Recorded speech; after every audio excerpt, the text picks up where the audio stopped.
जो समस्याएं हैं तकरीबन सब कह दी, लेकिन जिस बात की उलझन आज के दिन इस कोसली के और भांकली के बीच में है, इसका जिक्र उसने नहीं किया।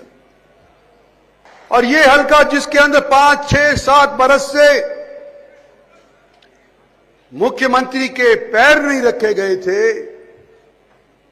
आज ये दूसरी बार या तीसरी बार सरकार बनने के बाद इन्होंने अपने पैर यहां पर रखे हैं और अनेक कामों के आज के दिन उद्घाटन या शिलान्यास किए हैं। इनके लिए इनका स्वागत भी करता हूं और इनका मैं शुक्रिया अदा भी करता हूं कि हमने पिछले 10 वर्षों के अंदर 896 करोड़ रुपए के विकास कार्य इस कोसली के अंदर किराए हैं। और अगर कांग्रेस का 10 साल का शासन देखे तो उन्होंने अपने 10 साल के शासन में मात्र 352 करोड़ के विकास कार्य कराए हैं। और दूसरा मेरा मकसद आज यहां आने का है कि नायब सिंह जी का मैं शुक्रिया अदा करूं। मुख्यमंत्री बनने के उपरांत दूसरी बार सबसे पहला हलका जो उन्होंने चुना है वो आपका कोसली हलका चुना है। और ये हलका जिसके अंदर 5, 6, 7 बरस से मुख्यमंत्री के पैर नहीं रखे गए थे,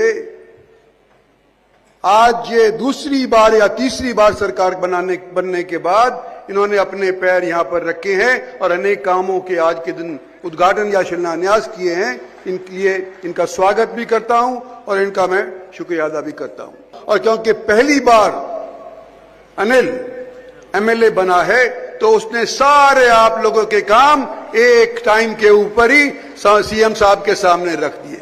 मैं अनिल से ये कहना चाहता हूं कि आपने इस सरकार को 5 साल के लिए भी चुना है। अगर सारे के सारे आज ही काम करवा लोगे तो बाकी आने वाले 5 साल के अंदर क्या करवाओगे? कुछ अगली बार मुख्यमंत्री आएंगे उसके लिए भी कुछ बाकी छोड़ दो। कोसली हल्का परिसीमन से पहले नहाड़ हल्का बोला करते थे इसको। जाटूसाना को, नहाड़ को, 2 को मिलाकर के आज कोसली हल्का बना है। और मेरी निगाह के अंदर कोसली हल्का महत्व किस बात का रखता है कि इसके एक क्षेत्र कोसली से अलावा जाटूसाना क्षेत्र से मैं 4 बार एमएलए बन चुका हूं। इसलिए मेरी निगाह के अंदर ये हल्का मायने रखता है। नहाड़ हालांकि अब हल्का नहीं रहा, परिसीमन आयोग ने हमारे साथ दुबात करी, लेकिन नहाड़ हल्के से मेरे ही गांव की एक महिला शकुंतला कई बरस एमएलए रही थी, इसलिए भी ये मायने रखता है। और आज जब मैं कोसली का जिक्र करना चाहता हूं तो साथ साथ ये भी कहना चाहता हूं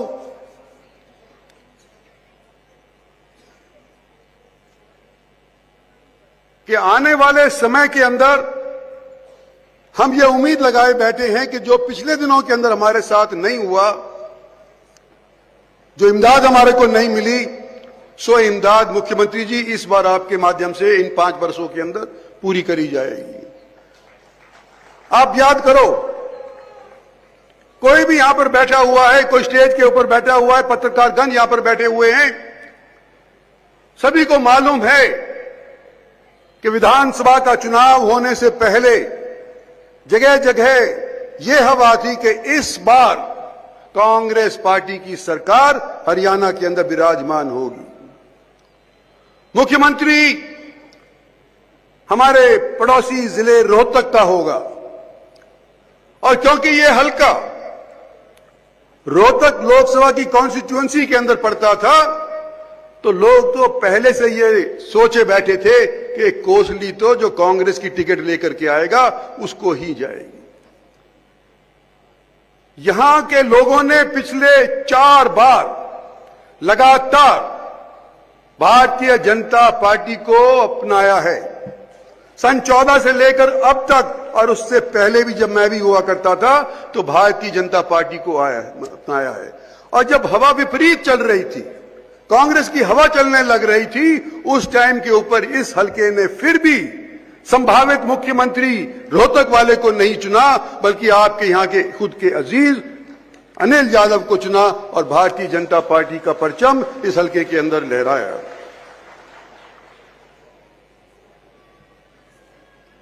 साथियों, जब मैं ये कहता हूं तो मुझे ये उम्मीद होती है कि जब ये नए सीएम साहब आए और पहली बार आए हैं तो इनको इस हलके को दत्तक हलके के तौर के ऊपर अपना लेना चाहिए। दत्तक पुत्र होते हैं, दत्तक हलके भी हो सकते हैं। आपका बल, ध्यान, आप जीटी रोड से आए हैं, यमुना के किनारे हल्का पड़ता था पहले, आपका वहां से आए हैं।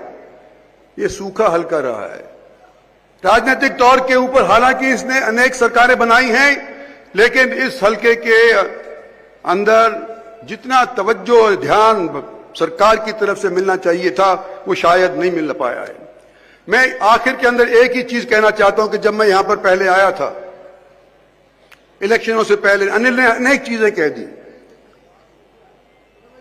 जो समस्याएं हैं तकरीबन सब कह दी, लेकिन जिस बात की उलझन आज के दिन इस कोसली के और भांकली के बीच में है, इसका जिक्र उसने नहीं किया। सब जगह आने वाले समय के अंदर आप जिला बनाएंगे, नई नई तहसील बनाएंगे, नई नई म्यूनिसिपैलिटीज बनाएंगे, लेकिन यहां पर हमने कोसली और भांकली के विवाद की वजह से न मैंने न अनिल ने इसका जिक्र नहीं किया। लेकिन मेरा मन नहीं माना, मैंने कहा करो, भांकली का कोसली का जिक्र करो, दो बड़े गांव हैं इस क्षेत्र के। और मैंने आने से पहले, इलेक्शन होने से पहले एक सुझाव दिया था और मैंने कहा था कि भांकली वालों 5 आदमी आप दो, और मैंने ये कहा था कि कोसली वाले 5 आदमी आप दो, और मैंने यूं भी कहा था कि जो हमारे बाकी हल्का पड़ता है हमारा कोसली का, 5 आदमी उससे भी ले लेंगे और सब मिलजुल करके बात करेंगे कि कोसली भांकली का किस तरह से ये विवाद मुकाया जाए। उस टाइम तो लोग मान गए थे, लेकिन आज के दिन हम सत्तासीन हैं, हम आज के दिन दोबारा उसी बात को कह रहे हैं, क्योंकि जो पहले किया था वो सिर्फ इलेक्शन के दौरान एक खामखा का भाषण नहीं था। आज भी कहना चाह रहा हूं कि इस विवाद को अगर मुका देंगे तो ये हल्का सबसे बढ़िया हल्का हरियाणा के अंदर बल करके निकल सकता है। मैं एक चीज अपने मुखालिफों को भी कहना चाहता हूं कि जो लोग यूं सोचे थे कि कांग्रेस पार्टी आ रही है, कांग्रेस पार्टी आ रही है, कांग्रेस पार्टी का मुख्यमंत्री बनने जा रहा है, 10 साल और कांग्रेस का कोई हरियाणा के अंदर सरकार बनाने वाला आपको दिखाई नहीं होगा। अगले 10 साल तक भारतीय जनता पार्टी की सरकार इस प्रदेश के अंदर बनेगी। और मोदी जी का क्या नारा है? सबका साथ सबका विकास, चाहे वो मुसलमान हो, चाहे हिंदू हो, सिख हो या ईसाई हो। जब मोदी कहते हैं कि भाई सबका साथ सबका विकास, तो उनकी कैबिनेट के अंदर मंत्री होने के नाते मैं भी कहता हूं कि मुखालिफो, तुमने खूब जोर लगा लिया, इलेक्शन में जवान लगाने का तुम्हारा हक भी था, लेकिन 17,000 से कांग्रेस का कैंडिडेट यहां से हार गया।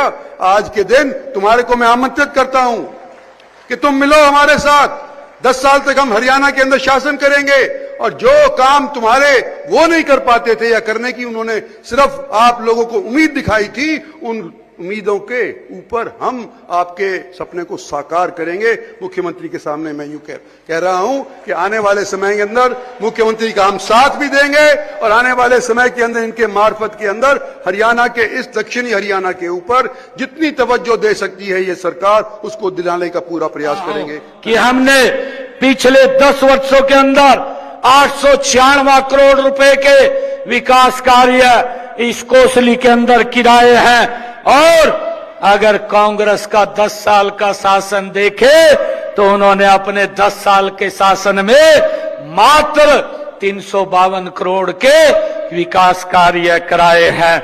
मुझे खुशी है कि हमने पालावास में उप तहसील को बनाने का काम किया, हमने कोसली गुड़ियानी सड़क की मरम्मत पर 34 करोड़ 84 लाख रुपए खर्च करने का काम हमने किया। कोसली से राजकीय महाविद्यालय की स्थापना 30 करोड़ 51 लाख रुपए से लागत से हमने करवाने का काम किया और लुलाहीर में 15 करोड़ रुपए की लागत से भगत फूल सिंह विश्वविद्यालय रीजनल सेंटर के भवन का निर्माण भी हमारी सरकार ने कराने का काम किया है। राजकीय महाविद्यालय कवाली के नए भवन का निर्माण 11 करोड़ रुपए की लागत से हमने करने का काम किया है। हमारी सरकार लगातार विकास को एक नई गति देने का काम कर रही है और मुझे आज खुशी है कि हम 3 गुना ज्यादा ताकत से, शक्ति से हम इस कोसली का विकास कराने का काम करेंगे। इस कोसली विधानसभा की सरदारी के बीच में आने का मुझे अवसर मिला है।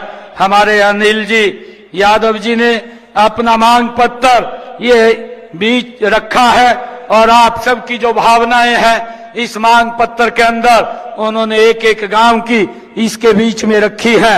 ये बहुत बड़ा मांग पत्र इन्होंने दिया है, परंतु उसमें से इन्होंने कुछ मांगे वो पड़ी थी।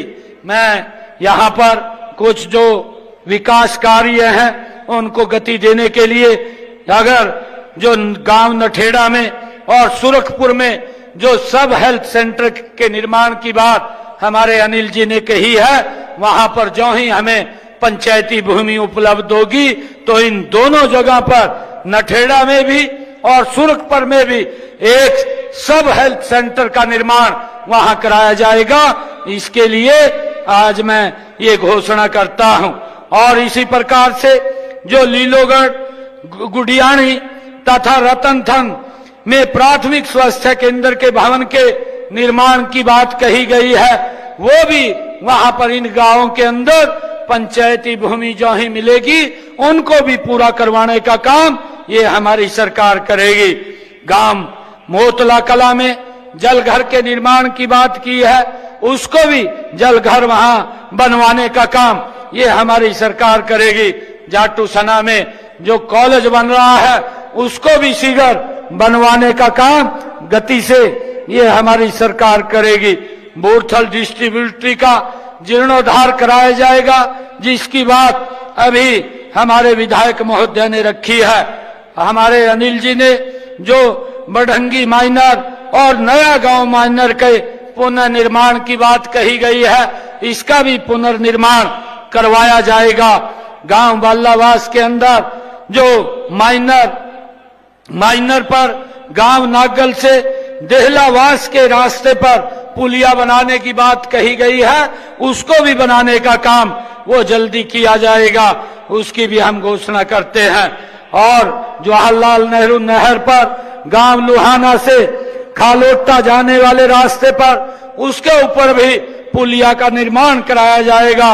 और गांव पहलावास, पहराजवास और सुम्मा खेड़ा, रतनथन तथा लीलोड़ में जल भराव की जो समस्या, खेतों के अंदर जो पानी भरता है, इसकी समस्या की बात कही गई है। इस जल भराव की समस्या का भी समाधान करने का काम करवाया जाएगा, इसकी भी हम घोषणा करते हैं। और जो नए उपमंडल जो बनाने की डहीना के अंदर सब डिवीजन बनाने की बात कही गई है, एक हमने कमेटी बनाई हुई है, उस कमेटी के अंदर इसको भेज करके ये जो इसकी पूरा का क्राइटेरिया पूरा होगा तो इसको भी उपमंडल और सब डिवीजन बनाने का काम ये हमारी सरकार करेगी। और कोसली में जो फ्लाईओवर बन रहा है उसको भी गति से, तेज गति से उसका काम करके पूरा करवाने का काम वो किया जाएगा। और कोसली विधानसभा के अंदर जितनी भी पीडब्ल्यूडी की सड़कें हैं उनके नवीनीकरण के लिए मैं 10 करोड़ रुपया वो देने की घोषणा करता हूं। और जो मंडी बोर्ड की सड़कें हैं उनके नवीनीकरण के लिए मैं 5 करोड़ रुपया देने की मैं घोषणा करता हूं। और हमारे जो कोसली विधानसभा के अंदर स्कूल हैं उन स्कूलों के भाइयों नव निर्माण के लिए, उनके जीर्णोद्धार के लिए भी मैं 5 करोड़ रुपया देने की घोषणा करता हूं। और कोसली के अन्य विकास कार्यों के लिए भी अलग से 5 करोड़ रुपया और देने की मैं घोषणा करता हूं। आप लोग इतनी संख्या के अंदर यहां आए हैं, आप सबका मैं दिल से बहुत बहुत धन्यवाद करता हूं। आप लोगों ने जो ये तीसरे टर्म की सरकार बनाने का काम किया है और भाइयों तीसरी बार नॉन स्टॉप सरकार बनी है। मैं आज आप लोगों को ये कोसली की सरदारी को ये विश्वास दिलाता हूं कि इस विकास में ये हरियाणा की सरकार जो आपकी सरकार है ये कोई कमी नहीं छोड़ेगी, कोई कोर कसर नहीं छोड़ेगी। गति से हम कामों को आगे बढ़ाने का काम हमारी सरकार करेगी। आप सबका मैं बहुत बहुत धन्यवाद और स्वागत करता हूं। इन्हीं शब्दों के साथ जय हिंद, जय भारत, जय भारत मां। बहुत बहुत आभार माननीय मुख्यमंत्री महोदय। मैं आमंत्रित करूंगा सैनी समाज, डीएससी समाज को कृपया मंच पर आएं और मुख्यमंत्री